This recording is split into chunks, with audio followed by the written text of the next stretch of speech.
गौतम बुद्ध के अनुसार मौन रहने की शक्ति इतनी ज्यादा है कि यह आपकी सारी चिंता, आपके सारे टेंशन और आपके सारे तनाव को चुटकी में खत्म कर देती है और आपको एक ऐसा मनुष्य बना देती है जिस मनुष्य से बात करने के लिए दूसरे लोगों की बहुत इच्छा होती है। एक बार गौतम बुद्ध अपने आश्रम में अपने सभी शिष्यों को शिक्षा दे रहे थे कि दुनिया की सबसे तेज छुरी हमारी जबान है और दुनिया के सबसे खतरनाक हथियार हमारे शब्द है, जो बिना किसी का खून बहाए लोगों को अंदर ही अंदर मार सकते हैं। हमारे शब्द हमारी ताकत हो सकते हैं उसी के साथ, लेकिन यह हमारी सबसे बड़ी कमजोरी भी हो सकते हैं अगर हमें नहीं पता कि कब, कहां और क्या और कितना बोलना है।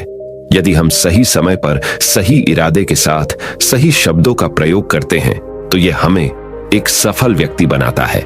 लेकिन अगर हम सही समय पर सही इरादे से सही शब्दों का इस्तेमाल नहीं करते तो यह हमारे जीवन को नर्क से बदतर बना सकता है। तो दोस्तों, आज की स्टोरी के माध्यम से मैं आपको बताने वाला हूं कि चुप रहकर कैसे हम अपने जीवन को बदल सकते हैं। आपको चुप रहने की शक्ति का एहसास इस वीडियो में होने वाला है। वीडियो शुरू करने से पहले कमेंट बॉक्स में नमो बुद्धाय लिखकर वीडियो को लाइक जरूर करें। तो चलिए शुरू करते हैं। इस कहानी को जापान में एक बहुत ही प्रसिद्ध बौद्ध भिक्षु रहा करते थे। उनका नाम रिसाई था। रिसाई अकेले रहते थे। दुनिया के शोर शराबे से दूर जंगल में वो रहते थे और वह बड़े ही ध्यानी और प्रभु भक्त व्यक्ति थे, इसलिए वह पूरे जापान में बहुत अधिक प्रसिद्ध थे। एक दिन एक राजकुमार रिसाई के पास आया और बोला, हे प्रिय भिक्षु, मैं हमेशा थका हुआ, निराश और परेशान महसूस करता हूँ। मेरा मन बहुत अशांत रहता है। हालांकि मेरे पास सब कुछ है, दौलत, शोहरत, सुख सुविधाएं जो हर व्यक्ति चाहता है या पाने की इच्छा करता है, लेकिन फिर भी मेरे अंदर इतनी अशांति और चिंता क्यों है? रिसाई ने उसकी बात बहुत ही ध्यानपूर्वक सुनी और कुछ सोचने के बाद कहा, तुम इस प्रश्न का उत्तर जानते हो, बस तुमने कभी इस प्रश्न को हल करने की कोशिश नहीं की है। रिसाई ने आगे कहा, मैं एक रिसर्च करना चाहता हूं, क्या तुम मेरा साथ उसमें दोगे? इस रिसर्च के बाद तुम्हारे जीवन में किसी भी तरह की अशांति और चिंता नहीं रहेगी। ये बातें सुनकर राजकुमार बहुत हैरान था। उसने रिसाई से कहा, बताइए मुझे क्या करना होगा? अपने मन की शांति के लिए मैं कुछ भी करने को तैयार हूं। राजकुमार की इन्हीं बातों को सुनकर भिक्षु ने कहा, तो फिर आप अगले 15 दिन के लिए मेरे आश्रम में रहोगे और एक सामान्य व्यक्ति की तरह अपना जीवन व्यतीत करोगे और इन 15 दिनों में तुम अकेले और चुपचाप रहोगे, जितना हो सके कम बोलोगे। राजकुमार उस भिक्षु की बातें सुनकर सहमत हो गया। पहले दिन राजकुमार को लगा कि उसका मन सामान्य से अधिक अशांत और विचलित है। उसके मन में तरह तरह के विचार आ रहे हैं थे और वह आम लोगों की तरह जीवन जीने में असहज महसूस कर रहा है। उसे अंदर से बोलने की इच्छा हो रही थी, लेकिन वह चुपचाप रहा। उसके मुंह से एक भी शब्द नहीं निकला, बस वह चुपचाप बैठा रहता। लेकिन रात होते होते उसे अंदर ही अंदर शांति का अनुभव होने लगा। उसके लिए यह अनुभव अजीब था।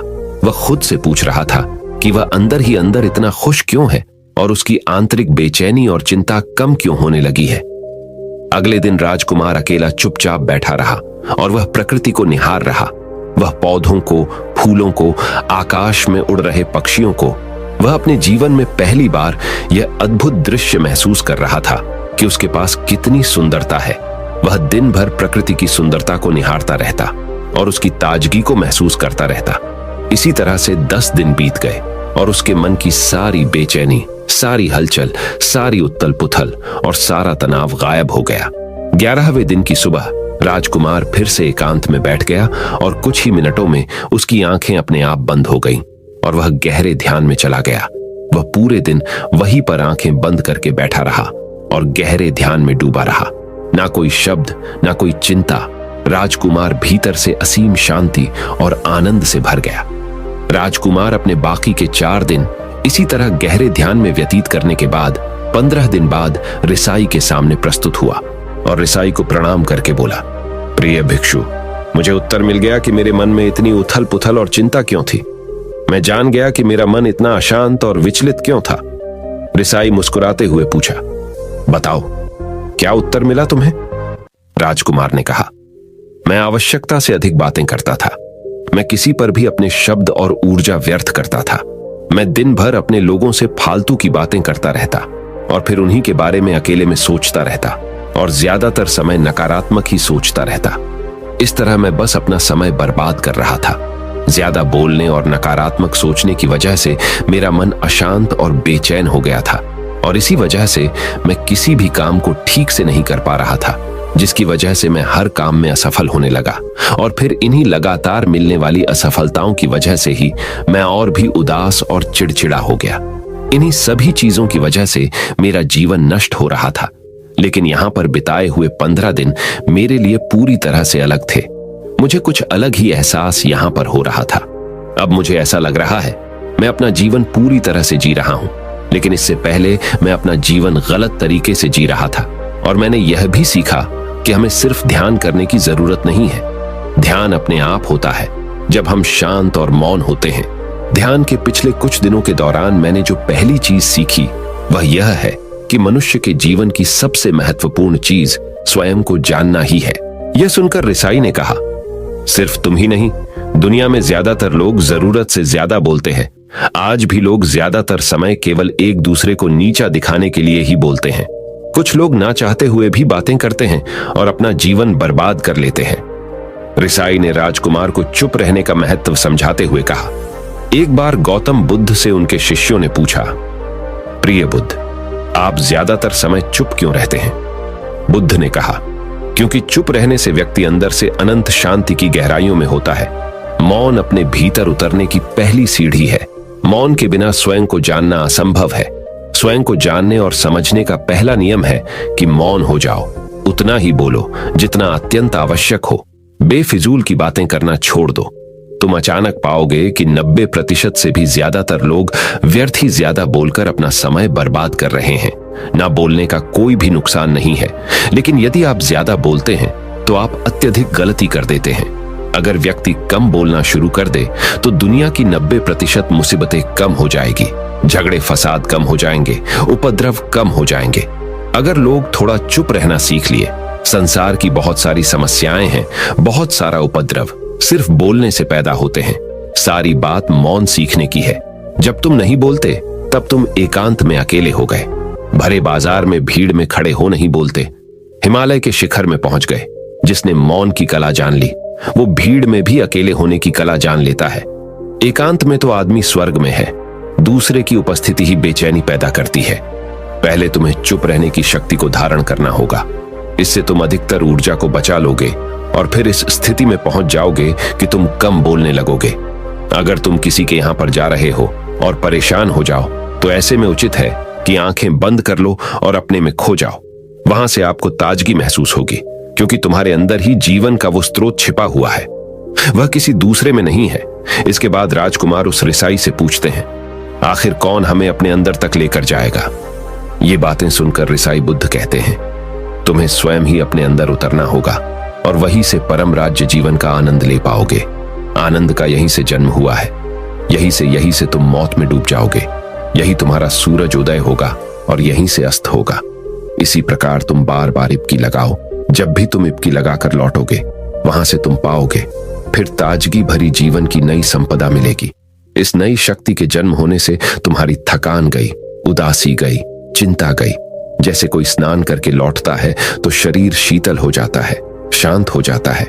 ऐसे ही जब कोई भीतर से साफ होकर वापस आता है, मौन में स्नान करके लौटता है, तो समस्त अस्तित्व, समस्त व्यक्तित्व शांत और मौन हो जाता है, आनंदित हो जाता है। जब तुम आंतरिक मौन की उस पराकाष्ठा पर पहुंच जाओगे तब तुम पाओगे कि बोलने से भी तुम्हारा मौन खंडित नहीं होता, वो बना ही रहता है। उसकी एक अंतर्धारा लगातार तुम्हारे भीतर बहती रहती है। तुम बोलते तो हो, तुम शब्द का उपयोग भी करते हो, लेकिन वो तुम्हारे मौन को खंडित नहीं कर पाती। एक बार गहरे मौन में स्थिर हो जाओ, फिर तुम्हारी वाणी में भी मिठास आ जाएगी। तुम्हारा बोलना संगीत पूर्ण होगा, तुम्हारा बोलना सत्य होगा। तुम बोलोगे तो दूसरों पर भी शीतलता छा जाएगी। जैसे ही तुम अंदर से चुप होते हो, तुम इतने शक्तिशाली होने लगते हो कि समाज की निर्भरता तुम छोड़ने लगते हो और तुम्हारे जीवन में एक मस्ती आती है जो केवल दीवानों के जीवन में होती है। तुम्हारे चेहरे पर एक नई रौनक आ जाती है। तुम्हारी आंखें किसी अमृत के समान हो जाती है और तुम अनंत शांति के समुद्र में डूबने लगते हो। इतना कहकर भिक्षु रिझाई ने अपनी बात खत्म की और वो मौन में चले गए। राजकुमार उनका धन्यवाद कर अपने महल में चला गया। दोस्तों, आपने भी अनुभव किया होगा कि बहुत ज्यादा बात करने से दिमाग अशांत हो जाता है, जिससे हम अपने दिमाग पर नियंत्रण खो देते हैं और साथ ही अपना ध्यान भी खो देते हैं। जो लोग बहुत ज्यादा बोलते हैं उनके पास किसी एक काम पर ध्यान केंद्रित करने की काबिलियत नहीं होती। वो अपने किसी भी लक्ष्य पर पूरी तरह से ध्यान केंद्रित नहीं कर पाते। अगर हमारा दिमाग एक जगह केंद्रित नहीं है तो हम जीवन की सच्चाई नहीं समझ पाते और ना ही मनचाही सफलता कभी हासिल कर पाएंगे। इसके अलावा भी आपने देखा होगा कि जो लोग अधिक बोलते हैं वो अक्सर लोगों के बीच हंसी का पात्र बन जाते हैं, और जो लोग कम बोलते हैं और अपनी बात पर कायम रहते हैं उन्हें लोगों से सम्मान मिलता है। लोग उनकी बातों को सुनते हैं और उन पर भरोसा भी करते हैं। जो लोग जरूरत से अधिक बोलते हैं और अपने विचारों के बारे में पक्के नहीं होते, उनका दिमाग स्थिर और विचलित रहता है, शोर से भरा रहता है, और एक अशांत दिमाग वाला व्यक्ति जीवन में किसी भी चीज में सफल नहीं हो पाता, क्योंकि वह किसी भी काम में फोकस नहीं कर पाता। यदि किसी व्यक्ति को यह पता है कि उसे कब, कहां और क्या बोलना है, तो वह व्यक्ति सच में बहुत बुद्धिमान है, और ऐसा व्यक्ति जहां भी जाता है उसका व्यक्तित्व आकर्षण का केंद्र बन जाता है, और वह जो कुछ भी करता है उसमें सफल अवश्य होता है। अगर हम किसी महान और सफल व्यक्ति के व्यक्तित्व को गहराई से देखें तो पाएंगे कि वो कम बोलते हैं और कम से कम शब्दों में अपनी बात खत्म कर देते हैं। वो बोलने से पहले वो चीजों और जिसके बारे में उसे बोलना है उनके बारे में गहराई से सोचते हैं। लेकिन जो लोग बहुत ज्यादा बोलते हैं, बहुत बार वो झूठ भी बोलते हैं और अपनी बातों से दूसरों के मन और विचारों पर कचरा डालते रहते हैं। वह ज्यादातर समय दूसरों की बुराई करते रहते हैं, इसलिए उनके अपने भी उनसे नफरत करने लगते हैं और उनसे बचने की। सभी शिष्यों ने अपनी शक्ति के अनुसार छोटे बड़े ढेर संकल्प लिए और गुरु को अपने अपने संकल्प के बारे में बताकर वहां से चले गए। लेकिन वह शिष्य जो खुद को सबसे अलग और बड़ाधा दिखाना चाहता था, वह सीधे गुरु की कुटिया में पहुंच गया और बोला, मैं कोई छोटा मोटा संकल्प नहीं लेना चाहता, बल्कि खुद की ही जैसे एक बड़ेढ़ा और महान संकल्प लेना चाहता हूं। कृपया आप ही बताएं, क्या संकल्प लेना चाहिए? उसकी यह बात सुनकर गुरु मुस्कुराए और बोले, क्या तुम मेरे द्वारा दिए गए संकल्प को पूरा कर पाओगे? क्या तुम्हारे लिए उसे पूरा करना संभव होगा? शायद नहीं। वह तुम्हारे लिए संभव नहीं है। तुम उसे पूरा नहीं कर पाओगे, इसीलिए तुम खुद ही कोई संकल्प ढूंढो। शिष्य ने कहा, नहीं गुरुदेव, आप जो भी संकल्प मुझे देंगे मैं जरूर उसे पूरा करूंगा। गुरु ने कहा, ठीक है, तो तुम अगले 1 महीने तक चुप रहोगे, मुंह से एक शब्द भी नहीं निकालोगे, यही तुम्हारा संकल्प है। शिष्य ने कहा, गुरुदेव, यह भी कोई संकल्प है? यह तो बहुत ही आसान है, 1 महीने तक चुप ही रहना है। आप कोई बड़ेढ़ा संकल्प दीजिए जो मेरी योग्यता के लायक हो, जिसे पूरा करने में मुझे समस्या हो। गुरु ने कहा, पहले तुम इस संकल्प को तो पूरा करके दिखाओ। शिष्य ने गुरु की बात मान ली और वह उसी समय चुप हो गया और पलटकर कुटिया से बाहर चला गया। उसे चुप रहना बहुत आसान लग रहा था। उसने एक दिन तो जैसे तैसे चुप रहकर काट लिया, लेकिन दूसरे दिन से उसके मन में ना बोलने का बोझ बढ़ने लगा। तीसरे दिन उसे भारीपन महसूस होने लगा और चौथे दिन उसके अंदर एक अजीब सी बेचैनी होने लगी, क्योंकि आसपास आश्रम के सभी शिष्य एक दूसरे से बातें कर रहे थे। वह भी अपना पक्ष उनके सामने रखना चाहता था, उनकी बोलती बंद कर देना चाहता था, लेकिन उसका संकल्प उसके आड़े आ रहा था। इसीलिए वह पूरे दिन सिर्फ मुंह और आंखें बनाता रहता। इसी तरीके से कुछ दिन और बीते और वह शिष्य बीमार पड़ीडीएच गया। उसका सिर फटा जा रहा था, उसका खाने पीने तक का मन नहीं कर रहा था, वह सिर्फ बोलना चाहता था। वह गुरु के पास गया और उनके सामने बैठकर लिखकर उन्हें बताया, गुरुदेव, मैं बोलना चाहता हूं, बिना बोले मुझे सांस नहीं आ रही, मेरा दम घुटता जा रहा है, मैं अंदर ही अंदर पागल हुआ जा रहा हूं, मैं क्या करूं? संकल्प तोड़ दूं क्या? यह पढ़कर गुरु मुस्कुराए और बोले, संकल्प तो तोड़ने के लिए ही होते हैं, लेकिन जो अपने संकल्प को पूरा कर लेता है वही अपनी आंतरिक शक्ति को बढ़ाता है, और जो अपनी आंतरिक शक्ति को बढ़ा लेता है वह समाज और जागृति की राह पर आगे भी आज जाता है। संकल्प का लेना भी तुम्हारे हाथ में था और इसे तोड़ना भी तुम्हारे ही हाथ में है। तुम्हारे बहुत से भाई अपने संकल्प को तोड़कर अपनी पुरानी दिनचर्या पर वापस आ चुके हैं। अगर तुमसे नहीं हो पा रहा तो तुम भी संकल्प तोड़कर अपनी पुरानी दिनचर्या पर वापस जा सकते हो। लेकिन याद रहे, अगर आज तुम इस छोटे से संकल्प को नहीं संभाल पा रहे तो तुम अपनी बाकी की पूरी जिंदगी को कैसे संभाल सकोगे? बाकी फैसला पूरी तरह से तुम्हारे हाथों में है। गुरु की यह बात उस शिष्य के दिल में चोट कर गई। वह बिना कुछ बोले वहां से वापस चला गया और खुद को अपनी कुटिया में बंद कर लिया। वह केवल अपने जरूरी कामों के लिए ही कुटिया से बाहर निकलता, बाकी सारे समय कुटिया के अंदर ही बैठा रहता। 15 दिन बीत चुके थे और आश्रम के लगभग सभी शिष्यों का संकल्प अब तक टूट चुका था, लेकिन उसका संकल्प अभी भी जारी था। संकल्प लेने के बाद से अब तक उसने एक शब्द भी नहीं बोला था। सारा आश्रम हैरान था कि इतना बोलने वाला इंसान चुप कैसे हो गया। 15 दिन बीतने के बाद वह दोबारा अपने गुरु के पास गया और लिखकर बताया है, गुरुदेव, मैं बाहर से तो चुप हूं, लेकिन मेरे भीतर बहुत सी आवाजें हैं, बहुत सी चीख पुकार और शिकायतें हैं। मैं अंदर ही अंदर बात करता रहता हूं। मेरा मन तरह तरह के प्रश्न पूछता रहता है। मैं बाहर से जितना मौन हूं, भीतर से उतने ही शोर शराबे से भरा हुआ हूं। क्या इस तरह से मेरा संकल्प अभी भी जारी है? गुरु ने कहा, हां, तुम्हारा संकल्प अभी भी जारी है, लेकिन जब तक लोगों की ये आवाजें तुम्हारे कानों में पेड़ी देती रहेंगी, तुम्हारा मन बोलता रहेगा, क्योंकि इसे तो आदत है बोलने की। तुम भले ही बाहर से चुप रहो, लेकिन तुम अंदर ही अंदर बोलते रहोगे। तुम्हें इन बातों से, इन आवाजों से दूर जाना पड़ी रहेगा। शिष्य गुरु को प्रणाम कर वहां से चला जाता है और सुबह होते ही अपनी कुटिया छोड़कर जंगल की तरफ चला जाता है। कई दिन बीत जाते हैं, संकल्प का समय भी पूरा हो जाता है, लेकिन शिष्य लौट कर नहीं आया। आश्रम में सभी को डर था कि कहीं जंगली जानवर ने उसे खा ना लिया हो। इस बीच उसे ढूंढने की बहुत कोशिश की गई, लेकिन वह कहीं नहीं मिला। सभी गुरु भाइयों ने मान लिया था कि जंगली जानवरों ने उसे अपना शिकार बना लिया है, लेकिन गुरु को ऐसा नहीं लगता था। एक दिन आश्रम का एक अन्य शिष्य गुरु के पास आया और बोला, गुरुदेव, हमारे उस अधिक बोलने वाले भाई के साथ क्या हुआ होगा? क्या जानवर ने उसे मार दिया होगा? गुरु ने कहा, हो सकता है कि जानवरों ने उसे अपना शिकार बना लिया हो, लेकिन उसके न लौटने की एक दूसरी वजह भी हो सकती है। शायद उसे वह मिल गया है जिसके लिए वह गया था। फिर शिष्य ने पूछा, गुरुदेव, क्या ज्यादा बोलना इतना हानिकारक होता है? गुरु ने कहा, इंसान के जीवन के बहुत सारे दुखों में से एक दुख यह भी है कि वह कभी चुप नहीं रह सकता, हमेशा कुछ ना कुछ बोलता ही रहता है। सिर्फ हमारे बोलने के कारण हमारे आधे से ज्यादा दुख पैदा होते हैं। परिवार के अधिकतर झगड़ों की वजह हमारा बेमतलब बोलना ही होता है। हम में से कोई भी चुप नहीं रहना चाहता। हम बस सामने वाले को सुना देना चाहते हैं। जो भी हमारे मन में है सब निकालकर उसके मन में बैठा देना चाहते हैं। उसे समझा देना चाहते हैं कि देख, तू गलत है और मैं सही।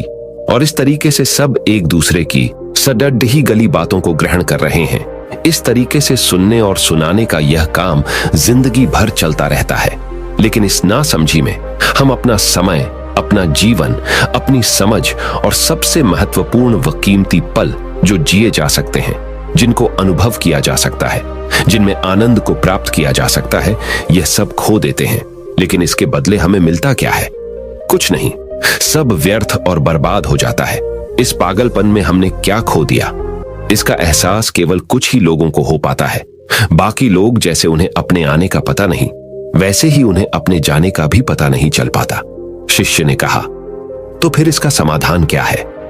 गुरु ने कहा, पूरी जागरूकता के साथ अपने विचारों को देखना यही एकमात्र तरीका है। सारी मानसिक समस्याओं का वर्तमान में रहकर चिंतन करना, पूरी जागरूकता के साथ अपना काम करना जिंदगी में चमत्कारिक बदलाव ला देता है। उसके बाद वह शिष्य गुरु से अपने प्रश्नों का उत्तर पाकर उनको प्रणाम करके वहां से चला गया। उस शिष्य को आश्रम छोड़ कर गए हुए 3 महीने का समय बीत चुका था, लेकिन उसकी कोई खबर न थी। अब तक तो सभी गुरु भाइयों ने भी उसके वापस लौटने की उम्मीद छोड़ दी थी। लेकिन एक दिन वह आश्रम लौट आता है। उसे देखकर सभी के आश्चर्य और खुशी का ठिकाना न रहा। लेकिन अब वह नहीं था जो यहां से गया था, वह कुछ और ही बनकर वापस आया था। उसके अंदर एक गजब का बदलाव महसूस किया जा सकता था। उसके चेहरे पर एक गजब का ठहराव और आंखों में बनी शांति थी। आश्रम में आते ही सभी गुरु भाइयों ने उसे चारों तरफ से घेर लिया और बातें करने लग गए। वह भी अपने गुरु भाइयों से बातें करने लगा। उससे बात करने वाले सभी ने यह अनुभव किया कि अब वह पहले जैसा उतावला और बातूनी नहीं रह गया था। उसके मुंह से एक एक शब्द बहुत ही सुलझे हुए और मधुरता के साथ निकल रहे थे। थोड़ी देर तक गुरु भाइयों से बात करने के बाद वह सीधा गुरु की तरफ चला गया। उसने गुरु के चरण छुए और कहा, गुरुदेव, क्या मैं अब भी मौन हूं? क्या अब भी मेरा संकल्प जारी है? गुरु ने कुछ देर तक शिष्य की आंखों में बड़े ध्यान से देखा और कहा, हां, तुम अब भी मौन हो। तुम्हारे मुंह से एक भी शब्द निकल नहीं रहा और तुम्हारा संकल्प अभी भी जारी है। शिष्य ने कहा, गुरुदेव, जब मैं आश्रम से गया तो मैं मुंह से तो चुप था, लेकिन मेरे अंदर बहुत सी आवाजें थीं, मन में बहुत से प्रश्न थे और वह बंद नहीं हो रहे थे। तो मैं जंगल में चला गया, इस उम्मीद से कि वहां मुझे शांति मिलेगी और मेरे मन की बकबक कम हो जाएगी। लेकिन मैं जितना एकांत में जाता गया, मेरे अंदर की आवाज उतनी ही तेज होती गई। मेरे भीतर की पुरानी से पुरानी आवाज मुझे सुनाई देने लगी। तब जाकर मैंने महसूस किया कि मैं कितना गलत कर रहा था। जब मैं अपने परिवार वालों, दोस्तों को और गुरु भाइयों को बुरा भला कहता था, तो उस समय मुझे लगता था कि मैं सही कह रहा हूं। जब मैं गुरु भाइयों की एक दूसरे से चुगली करता था और उनका मजाक बनाता, तब भी मुझे यही लगता था कि मैं उनसे बेहतर हूं और मैं सही कर रहा हूं। लेकिन उस दिन मैंने पहली बार महसूस किया कि मैं कितना गलत बोलता था। काफी दिनों तक ये आवाजें, ये शिकायतें मेरे अंदर चलती रही, लेकिन धीरे धीरे करके एक दिन ये सारी आवाजें मेरे अंदर से समाप्त हो गई। अब मैं भीतर से भी मौन हो गया। उस घने जंगल में बाहर से कोई बोलने वाला था नहीं और भीतर कोई आवाज बची ही नहीं थी, और मैं उस दिन पहली बार मौन का सही अर्थ समझा। मेरे चारों तरफ बहुत शांति थी। हालांकि अभी भी कुछ आवाजें आ रही थी जो पहले भी आती थी, लेकिन मैं उन्हें सुन नहीं पाता था। पर अब वह सभी आवाजें मुझे स्पष्ट रूप से सुनाई दे रही थीं।